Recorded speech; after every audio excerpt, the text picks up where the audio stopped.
ಶ್ರೀ ಸರ್ಪಭೂಷಣ ಶಿವಯೋಗಿ ಮಹಾದ್ವಾರದ ಅಡಿಯಲ್ಲಿ ಅಖಿಲ ಭಾರತ ಶರಣ ಸಾಹಿತ್ಯ ಪರಿಷತ್ತಿನ 14ನೇ ವರ್ಷದ ಅಖಿಲ ಭಾರತ ಶರಣ ಸಾಹಿತ್ಯ ಸಮ್ಮೇಳನದ ಕಾರ್ಯಕ್ರಮವು ಅದ್ದೂರಿಯಾಗಿ ಜರುಗಿತು.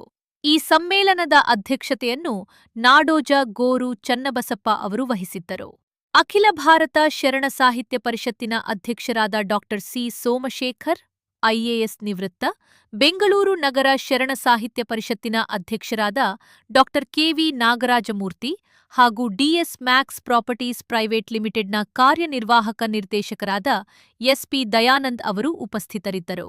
ಕಾರ್ಯಕ್ರಮದಲ್ಲಿ ಗದಗದ ಜಗದ್ಗುರು ತೋಂಟದಾರ್ಯ ಸಂಸ್ಥಾನ ಮಠದ ಜಗದ್ಗುರು ಡಾ ಸಿ ತೋಂಟದ ಸಿದ್ದರಾಮ ಮಹಾಸ್ವಾಮಿಗಳು, ಬಾಲ್ಕಿಯ ಶ್ರೀ ಹಿರೇಮಠ ಮಹಾಸಂಸ್ಥಾನದ ಡಾ ಶ್ರೀ ಬಸವಲಿಂಗ ಪಟ್ಟದೇವರು ಹಾಗೂ ಹುಬ್ಬಳ್ಳಿಯ 3000 ಮಠದ ಜಗದ್ಗುರು ಡಾ ಶ್ರೀ ಗುರುಸಿದ್ಧ ರಾಜಯೋಗೀಂದ್ರ ಮಹಾಸ್ವಾಮಿಗಳು ಸೇರಿದಂತೆ ಅನೇಕ ಪೂಜ್ಯರು ಹಾಗೂ ಗಣ್ಯರು ಭಾಗವಹಿಸಿ ಕಾರ್ಯಕ್ರಮಕ್ಕೆ ಮೆರುಗು ನೀಡಿದರು.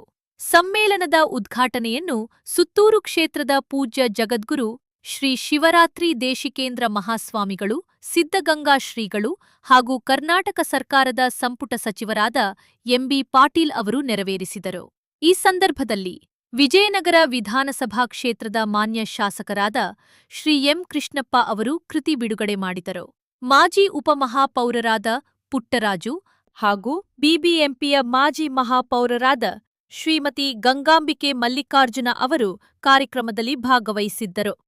ಶರಣ ಸಾಹಿತ್ಯ, ವಚನ ಪರಂಪರೆ ಹಾಗೂ ಬಸವ ತತ್ವಗಳ ಮಹತ್ವವನ್ನು ಸಾರುವ ಈ ಅಖಿಲ ಭಾರತ ಶರಣ ಸಾಹಿತ್ಯ ಸಮ್ಮೇಳನವು ಭಕ್ತಿ, ಜ್ಞಾನ ಮತ್ತು ಸಂಸ್ಕೃತಿಯ ಸಂಗಮವಾಗಿ ಯಶಸ್ವಿಯಾಗಿ ನೆರವೇರಿತು.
ಸಾಹಿತ್ಯ ಪರಿಷತ್ತಿನ ಗೌರವಾಧ್ಯಕ್ಷರು, ನಮಗೆಲ್ಲರೂ ಸ್ಫೂರ್ತಿಯ ಸೆಲೆಯಾಗಿರುವ ಪರಮಪೂಜ್ಯರಾದ ಸುತ್ತೂರು ವೀರಸಿಂಹಾಸನ ಸಂಸ್ಥಾನ ಮಠದ ಶ್ರೀ ಶ್ರೀ ಶಿವರಾತ್ರಿ ದೇಶಿಕೇಂದ್ರ ಮಹಾಸ್ವಾಮಿಗಳು, ಅವರ ದಾರ್ಶನಿಕ ಚಿಂತನೆ, ಅವರ ಆಡಳಿತ ಕೌಶಲ್ಯ, ಜನಸಾಮಾನ್ಯರ ನಡುವೆ ಅವರು ನಡೆದುಕೊಳ್ಳುವಂತಹ ಆಡಳಿತ ರೀತಿ ಅನನ್ಯವಾದಂತಹ ಇಡೀ ನಮ್ಮ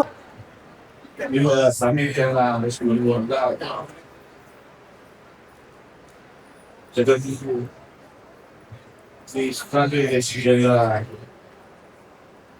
ಮಹಾಸ್ವಾಮಿಗಳು ಸುತ್ತೂರ ಶಿಕ್ಷಕರ ಮಾರ್ಗದಲ್ಲಿ ಭಕ್ತಿಪೂರ್ವಕವನ್ನು ಅನುಸರಿಸಿ ಇದು ಪರಮ ಪೂಜ್ಯ ಶ್ರೀಗಂಧ ವಿಶೇಷದ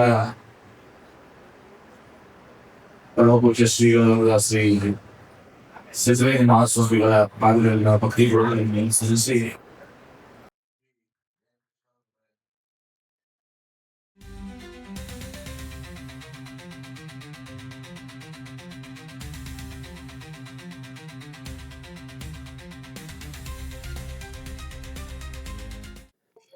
ಬೆಂಗಳೂರಲ್ಲಿ ಒಂದು ದೊಡ್ಡ ಸಮಾವೇಶ ನಡೀತಾ ಇದೆ.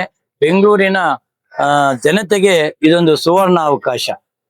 ಶರಣರು, ಶರಣ ಸಾಹಿತ್ಯ ಸಮ್ಮೇಳನ, ವಚನಗಳು ಅಂದ್ರೆ ಜನಸಾಮಾನ್ಯರಿಗೆ ಸಿಗುವಂತಹ, ಜನಸಾಮಾನ್ಯರು ಅಳವಡಿಸ್ಕೊಳ್ಳುವಂತಹ ಒಳ್ಳೆ ಜೀವನವೇ ಶರಣ ಸಾಹಿತ್ಯ. ಅಂತಹ ಸಮ್ಮೇಳನವನ್ನ ಇವತ್ತು ಈ ಸುಜ್ಞಾನ ಮಂಟಪದಲ್ಲಿ ನಡೀತಾ ಇದೆ.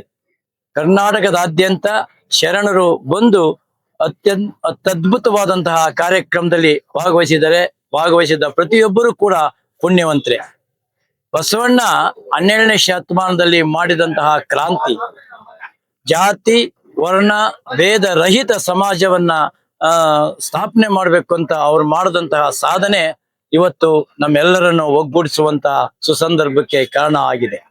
ಇವತ್ತು ಎಲ್ಲರೂ ಕೂಡ ಶರಣ ತತ್ವಗಳನ್ನ ಅಳವಡಿಸಿಕೊಂಡಿದ್ರೆ ಇವತ್ತು ಪ್ರಪಂಚದ ಯುದ್ಧಗಳು ನಡೀತಿರ್ಲಿಲ್ಲ, ಒಬ್ಬರ ಮಧ್ಯೆ ಒಬ್ಬ ದ್ವೇಷ ನಡೀತಿರ್ಲಿಲ್ಲ, ಈ ಕೊಳಕು ರಾಜಕೀಯಕ್ಕೆ ನಾಂದಿ ಆಗ್ತಾ ಇತ್ತು.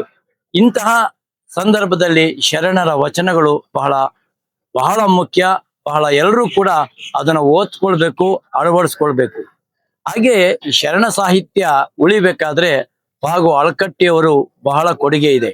ಅವರ ಇಡೀ ಜೀವಮಾನವನ್ನ ಶರಣ ಸಾಹಿತ್ಯವನ್ನ ಒಗ್ಗೂಡಿಸುವುದರಲ್ಲಿ ತಾಳೆಗರಿಗಳನ್ನ ತಂದು ಊರಿಗೆ ಕೇರಿಗಳಿಗೆ ಹೋಗಿ ಅದನ್ನ ತಂದು ಜನಸಾಮಾನ್ಯರಿಗೆ ಇವತ್ತು ಇಷ್ಟೊಂದು ವಚನಗಳು ಸಿಗಬೇಕಾದ್ರೆ ಮುಖ್ಯ ಕಾರಣಕರ್ತರು ನಮ್ಮ ಫಾಗು ಆಳಕಟ್ಟಿಯವರು.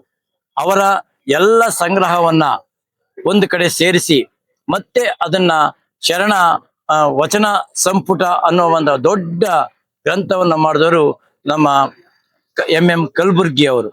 ಇಂತಹ ಮಹನೀಯರು ಮಾಡಿದಂತಹ ಸಾಧನೆ ಇವತ್ತು ನಮಗೆ ವಚನ ಸಾಹಿತ್ಯ ಇದೆ, ವಚನ ಸಮ್ಮೇಳನಗಳು ನಡೀತಾ ಇದೆ. ಶರಣ ಸಾಹಿತ್ಯ ಪರಿಷತ್ತು ನಮ್ಮ ಪೂಜ್ಯರಾದಂತ ಮೈಸೂರಿನ ರಾಜೇಂದ್ರ ಮಹಾಗುರುಗಳು ಈ ಶರಣ ಸಾಹಿತ್ಯ ಪರಿಷತ್ತನ್ನ ಸ್ಥಾಪನೆ ಮಾಡಿದ್ರು. ಅವೊಂದು ಸ್ಥಾಪನೆ ಮಾಡಿದಂತ ಅವರ ಒಂದು ಸಣ್ಣ ಕಾರ್ಯ ಇವತ್ತು ಹೆಮ್ಮರವಾಗಿ ಬೆಳೆದು ಇಡೀ ಕರ್ನಾಟಕದಾದ್ಯಂತ ಶರಣ ಸಾಹಿತ್ಯ ಪರಿಷತ್ತು ಹೆಮ್ಮರವಾಗಿ ಬೆಳೆದಿದೆ. ಎಲ್ಲರ ಮನಗಳಲ್ಲಿ ಮಕ್ಕಳ ಕೈಲಿ ಶರಣ ವಚನಗಳು ಕೈಗೆ ಸಿಗ್ತಾ ಇದೆ. ಮಕ್ಕಳ ಪಠ್ಯ ಪುಸ್ತಕದಲ್ಲಿ ಅವ ವಚನಗಳನ್ನ ಬೋಧಿಸುವಂತ ಕೆಲಸ ನಡೀತಾ ಇದೆ. ಅದು ಇದು ಇನ್ನೂ ಹೆಚ್ಚು ನಡಿಬೇಕು. ಹೆಚ್ಚು ಶರಣರ ತತ್ವಗಳು ಜನಸಾಮಾನ್ಯರ ಕೈಗೆ ಸಿಗಬೇಕು. ಇಂತಹ ಕೆಲಸ ಆಗಲಿ ಅಂತ ಸರ್ಕಾರವೂ ಕೂಡ ಇದನ್ನ ಹೆಚ್ಚು ಕೆಲಸವನ್ನು ಮಾಡ್ಲಿ ಅಂತ ನಾನು ಎಲ್ಲರನ್ನು ಆಶಿಸಿ ನನ್ನ ಮಾತು. ನಾನು ಸದಾಶಿವಯ್ಯ ಜರಗ್ನಳ್ಳಿ, ನಾನೊಬ್ಬ ಸಾಹಿತಿ. ನಾನು ಮೂಲತಃ ಬೆಸ್ಕಾಮಿನ ನೌಕರನಾಗಿದ್ದವನು. ಇವತ್ತು ನಾನು ಒಬ್ಬ ಸಾಹಿತಿಯಾಗಿ ಸಾಹಿತ್ಯ ಸಂಸ್ಕೃತಿ ವೇದಿಕೆ ಅಂತ ಒಂದು ಸಂಸ್ಥೆಯನ್ನ ಸ್ಥಾಪಿಸಿ ಪ್ರತಿ ತಿಂಗಳು 3ನೇ ಭಾನುವಾರ ನಾವು ಕಾರ್ಯಕ್ರಮವನ್ನು ಮಾಡ್ತಾ ಇದ್ದೀವಿ. ಈ ತಿಂಗಳ 19ನೇ ತಾರೀಕು 168ನೇ ಕಾರ್ಯಕ್ರಮವನ್ನ ಮಾಡ್ತಾ ಇದ್ದೀವಿ. ಎಲ್ಲರಿಗೂ ನಮಸ್ಕಾರ. 14ನೇ ಅಖಿಲ ಭಾರತ ಶರಣ ಸಾಹಿತ್ಯ ಸಮ್ಮೇಳನಕ್ಕೆ ತಮ್ಮೆಲ್ಲರಿಗೂ ಸ್ವಾಗತ. ಅದೇ ರೀತಿಯಾಗಿ ಈ ಒಂದು ಸಮ್ಮೇಳನದ ಸರ್ವಾಧ್ಯಕ್ಷರಾದಂತಹ ಗೋರು ಚನ್ನಬಸಪ್ಪ ಸರ್ ಅವರಿಗೂ ಈ ಒಂದು ಸಮ್ಮೇಳನದ ಪರವಾಗಿ ಸ್ವಾಗತವನ್ನು ಮಾಡುತ್ತಾ ಅಭಿನಂದನೆಗಳನ್ನು ಕೋರುತ್ತಾ, ಈ ಒಂದು ಶರಣ ಸಾಹಿತ್ಯ ಪರಿಷತ್ತಿನ ಅಧ್ಯಕ್ಷರಾದಂತಹ ನಾಡೋಜ ಶ್ರೀ ಸೋಮಶೇಖರ್ ಸರ್ ಅವರಿಗೂ ನಾನು ಈ ಒಂದು ಇದರಲ್ಲಿ ಒಂದು ಅಭಿನಂದನೆಗಳು ತಿಳಿಸುತ್ತಾ, ಇದೇನು ತಾನೇ ನಮ್ಮ ಗುರುಗಳಾದಂತಹ ಸದಾಶಿವ ಜರಗ್ನಳ್ಳಿ ಅವರು ತಾನೇ ಹೇಳುದು, ಯಾವ ರೀತಿ ಬಸವಾದಿ ತತ್ವ ಶರಣಾದಿಗಳನ್ನ ಒಂದು ಗುರುತಿಸುವಂತ ಕೆಲಸವನ್ನ ಫಗು ಅಳಿಕಟ್ಟಿ ಸರ್ ಅವರು ಮಾಡಿದ್ರು. ಅದೇ ರೀತಿಯಾಗಿ ಆ ದಿನ ಬಸವಣ್ಣನವರ ಆ ಒಂದು ಗ್ರಂಥಗಳನ್ನ ವಚನಗಳನ್ನ ಕ್ರೋಢೀಕರಿಸಲು ಮಾಡುವಂತ ಆ ಒಂದು 12ನೇ ಶತಮಾನದ ಕ್ರಾಂತಿಕಾರಿ ಏನಿತ್ತು, ಆ ದಿನ ಅಲ್ಲಮ ಪ್ರಭುಗಳಾಗಿರ್ಬೋದು, ಮಡಿವಾಳ ಮಾಚೆ ದೇವರಾಗಿರ್ಬಹುದು, ಮುಂತಾದವರು ಮಾಡಿದಂತ ಈ ಒಂದು ಕಾರ್ಯಗಳು ಈ ದಿನ ನಾವು ಈ ಒಂದು ಸ್ಥಳದಲ್ಲಿ ಒಂದು ವಚನ ಸಾಹಿತ್ಯ ಶರಣ ಸಾಹಿತ್ಯ ಸಮ್ಮೇಳನದಲ್ಲಿ ವಚನಗಳ ಬಗ್ಗೆ ನಾವು ಮಾತಾಡ್ತಿದೀವಿ ಅಂತಂದ್ರೆ ಅವರು ಹಾಕಿಕೊಟ್ಟ ಒಂದು ಮಾರ್ಗದರ್ಶನ, ಅವರು ನೀವು ನೀಡಿದಂತ ಕೊಡುಗೆಗಳು ಇಂದಿನ ನಮ್ಮ ಯುವ ಪೀಳಿಗೆ ಕೂಡ ಈ ಒಂದು ವಚನ ಮತ್ತೆ ಸಾಹಿತ್ಯದ ಒಂದು ಅಭಿರುಚಿಯನ್ನ ಬೆಳೆಸ್ಕೊಳ್ಳೋದಕ್ಕೆ ಕಾರಣವಾಗ್ತಾ ಇದೆ. ಅದೇ ರೀತಿಯಾಗಿ ನಾನು ಕೂಡ ಒಬ್ಬ ಯುವಕನಾಗಿ ಒಂದು ನೆಲಮಂಗಲ ತಾಲೂಕಿನ ಸಾಹಿತ್ಯ ಪರಿಷತ್ತಿನ ಅಧ್ಯಕ್ಷನಾಗಿ ನಾನು ಕೂಡ ಹಲವಾರು ಕಾರ್ಯಕ್ರಮಗಳನ್ನ ಹಮ್ಮಿಕೊಂಡಿದ್ದು ಈ ವಚನ ಸಾಹಿತ್ಯ ಆಗಿರ್ಬೋದು, ಸಾಹಿತ್ಯ ಕ್ಷೇತ್ರಕ್ಕೆ ಆಗಿ ಹಲವಾರು ಕೊಡುಗೆಗಳನ್ನ ಕೊಟ್ಟಿದ್ದೀವಿ. ಅದೇ ರೀತಿಯಾಗಿ ಇಂಥ ಕಾರ್ಯಕ್ರಮಗಳು ನಡೆದೇ ಆದಲ್ಲಿ ನಾಡಿನಾದ್ಯಂತ ತಿಳಿಸಿದ್ದೇ ಆದಲ್ಲಿ ನಮ್ಮಂತ ಯುವಕರು ಕೂಡ ಈ ಒಂದು ಇಂತಹ ಒಂದು ವಚನ ಸಾಹಿತ್ಯಕ್ಕೆ ಒಂದು ಆಸಕ್ತಿ ತೋರಿ ಮುಂದೆ ಬರುವಂತ, ಯಾಕೆ ಅಂತಂದ್ರೆ ಇತ್ತೀಚಿನ ದಿನಗಳಲ್ಲಿ ಯುವ ಶಕ್ತಿಗೆ ಸಾಹಿತ್ಯದ ಬಗ್ಗೆ ಅರಿವೇ ಇಲ್ಲಂತ ಇಂಥ ಒಂದು ಕಾಲಘಟ್ಟದಲ್ಲಿ ಇಂಥ ಒಂದೊಳ್ಳೆ ಸಮ್ಮೇಳನಗಳನ್ನ ಆಯೋಜಿಸಿ ಮಾಡ್ತಾ ಇದ್ದಾರೆ. ಬಹಳ ಸಂತೋಷಕರ ವಿಚಾರವಾಗಿ ನಾನು ಈ ಸಂದರ್ಭದಲ್ಲಿ ಹೇಳಕ್ಕೆ ಇಷ್ಟಪಡ್ತೀನಿ. ನನ್ನ ಹೆಸರು BR ಪ್ರದೀಪ್ ಕುಮಾರ್, ಕನ್ನಡ ಸಾಹಿತ್ಯ ಪರಿಷತ್ ಮಾಜಿ ಅಧ್ಯಕ್ಷರು, ನೆಲಮಂಗಲ ತಾಲೂಕು. ನಾನು ಶರಣ ಸಾಹಿತ್ಯ ಪರಿಷತ್ನಲ್ಲಿ 1999ರಿಂದ 2016 ತನಕ ನಾನು ಅಲ್ಲಿ ಸದಸ್ಯನಾಗಿ ಆಫೀಸಲ್ಲಿ ಕೆಲಸ ಮಾಡಿದೆ. ಆದ್ರೆ ಜನರಲ್ ಸೆಕ್ರೆಟರಿ ಆಗಿ ಸುಮಾರು 14 ವರ್ಷ ನಾನು ಅಲ್ಲಿ ಕೆಲಸ ಮಾಡಿದೆ. ಗೌರಿ ಚನ್ನಬಸಪ್ಪ ಅವರು ಅಧ್ಯಕ್ಷರಾಗಿದ್ದಾಗ ಏನೋ ನಮ್ಮ ಶಕ್ತಿ ಮೀರಿ ಕೈಲಾದಷ್ಟು ನಾವು ಅಲ್ಲಿ ಕೆಲಸ ಮಾಡಿದ್ರಿಂದ ನನಗೆ ಒಳ್ಳೆಯ ಸಂಪರ್ಕ ಸಿಕ್ತು. ಬಹಳ ಜನ ಸಾಹಿತಿಗಳು, ಇಂಥ ಅಭಿಮಾನಿಗಳ ಪರಿಚಯ ಆಯ್ತು. ಹಾಗಾಗಿ ನಾನು ನಿಜವಾಗೂ ಕೂಡ ಅಲ್ಲಿ ಕೆಲಸ ಮಾಡಿದ್ದು ಸಾರ್ಥಕ ಆಯ್ತು ಅಂತ ಅನ್ನಿಸ್ತಾ ಇದೆ. ಇವಾಗ ನಾನು ಒಬ್ಬನೇ ಈಗ ಜನ ಸಾಹಿತ್ಯ ಪರಿಷತ್ತಿನ ಆಫೀಸ್ ಇದನ್ನ ತಪ್ಪಿಸ್ಕೊಂಡ್ರು ಕೂಡ ಆಫೀಸ್ ಕೆಲಸದಿಂದ ನಾನು ಇಂಥ ಕಾರ್ಯಕ್ರಮಗಳಿಗೆ ನಾನು ಯಾವಾಗಲೂ ಬರ್ತಾ ಇರ್ತೀನಿ. ಅದು ನನಗೆ ಆಸಕ್ತಿಕರವಾದ ಒಂದು ಸಂಸ್ಥೆ ಅದು. ಹಾಗಾಗಿ ನಾನು ಗೋರು ಚನ್ನಬಸಪ್ಪನವರ ಊರಲ್ಲಿ ಗೋರುಚ ಗ್ರಾಮ ವಿಕಾಸ ಪ್ರತಿಷ್ಠಾನ ಅಂತ ಹೇಳಿ ಮಾಡಿದ್ದಾರೆ. ಅದರ ಅಧ್ಯಕ್ಷನಾಗಿ ಈಗ ನಾನು ಇಲ್ಲಿ ಕೆಲಸ ಮಾಡ್ತಾ ಇದ್ದೀನಿ ಗೊಂಡೆದಹಳ್ಳಿಲಿ, ಚಿಕ್ಕಮಗಳೂರು ಜಿಲ್ಲೆ ಗೊಂಡೆದಹಳ್ಳಿಲಿ. ಇಂಥ ಸ್ನೇಹಿತರು ನಮಗೆ ಸಿಕ್ಕಿರೋದು ನನ್ನ ಸೌಭಾಗ್ಯ ಅಂತ ನಾನು ತಿಳ್ಕೊಂಡಿದ್ದೀನಿ. ಧನ್ಯವಾದಗಳು.